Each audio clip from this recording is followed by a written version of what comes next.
President Donald Trump's administration is publicly blaming North Korea for a ransomware attack that infected hundreds of thousands of computers worldwide in May and crippled parts of Britain's National Health Service.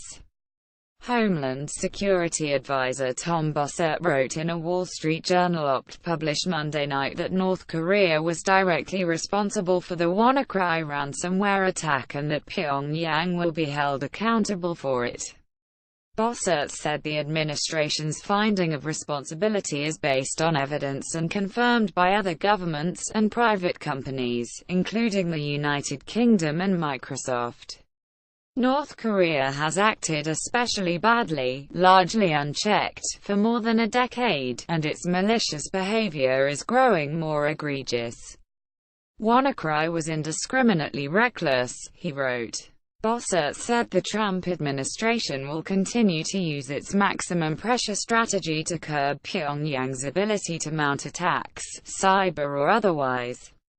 The Wannacry attack struck more than 150 nations in May, locking up digital documents, databases and other files and demanding a ransom for their release. It battered Britain's National Health Service, where the cyber attack froze computers at hospitals across the country, closing emergency rooms and bringing medical treatment to a halt. Government offices in Russia, Spain, and several other countries were disrupted, as were Asian universities, Germany's national railway and global companies such as automakers Nissan and Renault. The Wannacry ransomware exploited a vulnerability in mostly older versions of Microsoft's Windows operating system. Affected computers had generally not been patched with security fixes that would have blocked the attack. Security experts, however, traced the exploitation of that weakness back to the U.S. National Security Agency. It was a part of a cache of stolen NSA cyberweapons publicly released by a group of hackers known as the Shadow Brokers. Microsoft President Brad Smith likened the theft to the U.S. military having some of its Tomahawk missiles stolen, and argued that intelligence agencies should disclose such vulnerabilities rather than hoarding them.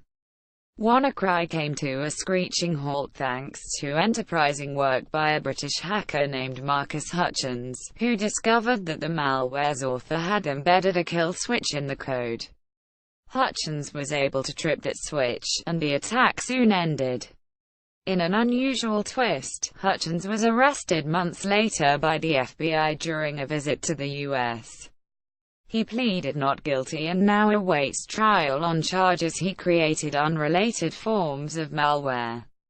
The United States and South Korea have accused North Korea of launching a series of cyber attacks in recent years, though the North has dismissed the accusations. A South Korean lawmaker in October said North Korean hackers stole highly classified military documents that include U.S.-South Korean wartime decapitation strike plans against the North Korean leadership. Seoul's defense ministry earlier said North Korea was likely behind the hacking of the Defense Integrated Data Center, which is the military data center where the information was kept, in September last year, but refused to confirm the nature of the information that was compromised. South Korea also last year accused North Korea of hacking the personal data of more than 10 million users of an online shopping site and dozens of email accounts used by government officials and journalists.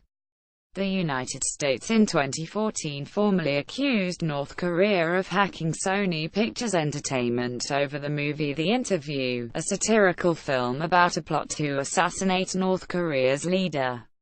South Korea said in 2015 that North Korea had a 6,000-member cyber army dedicated to disrupting the South's government and military.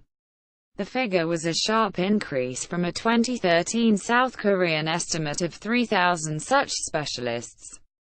Baek Tae-hyun, spokesman of South Korea's Unification Ministry, which deals with matters related to North Korea, said Monday that the Seoul government was examining whether the North was behind hacking attacks on a cryptocurrency exchange in June. About $7 million in digital money was stolen in the hacks, South Korean officials said. There's speculation in the South that North Korean hackers are possibly targeting cryptocurrency like Bitcoin to evade the heavy financial sanctions imposed over the country's nuclear weapons and missiles program. We are monitoring the Bitcoin-related issue. We believe that North Korea is currently engaging in various activities to evade sanctions and earn foreign currency, Bike said.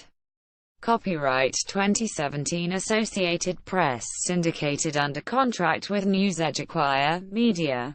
All rights reserved.